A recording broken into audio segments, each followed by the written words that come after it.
بسم اللہ الرحمن الرحیم۔ السلام علیکم سامعین کرام، آج میں آپ کو اسلامی جنگوں کی فہرست بتانے والا ہوں اور ان کی ڈیٹیل بتانے والا ہوں۔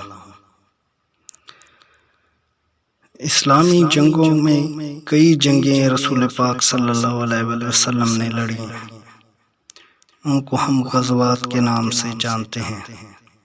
سب سے پہلی جو جنگ مسلمانوں نے کفار کے خلاف لڑی تھی اس کا نام تھا غزوہ بدر۔ غزوہ بدر میں مسلمانوں کی تعداد ٹوٹل 313 تھی اور سامنے کفار کی تعداد 950۔ مسلمانوں کے کمانڈر حضرت محمد صلی اللہ علیہ وسلم تھے۔ دوسری جنگ غزوہ احد ہوئی جس میں مسلمانوں کی تعداد 700 تھی اور کفار کی تعداد 3000۔ اس جنگ میں بھی مسلمانوں کے کمانڈر حضرت محمد صلی اللہ علیہ وسلم تھے۔ اس کے بعد غزوہ خندق ہوئی۔ غزوہ خندق میں مسلمانوں کی تعداد 3000 کے قریب تھی، جبکہ مخالف کفار کی تعداد 10,000۔ اس جنگ کے بھی سپہ سالار حضرت محمد صلی اللہ علیہ وسلم تھے۔ غزوہ بنو قریظہ، اس جنگ میں 3000 مسلمان تھے، جبکہ کفار کی تعداد نامعلوم۔ اس جنگ میں بھی مسلمانوں کے سپہ سالار حضرت محمد صلی اللہ علیہ وسلم تھے۔ اس کے بعد غزوہ خیبر ہوئی۔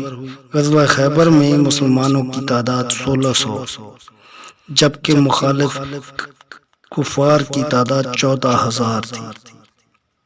اس جنگ میں بھی مسلمانوں کے سپہ سالار حضرت محمد صلی اللہ علیہ وسلم تھے۔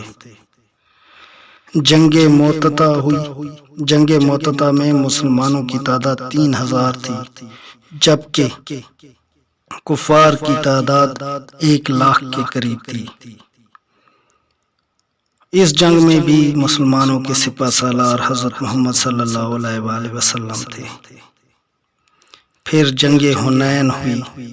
جنگ حنین میں مسلمانوں کی تعداد 12,000، جبکہ کفار کی تعداد 20,000 تھی۔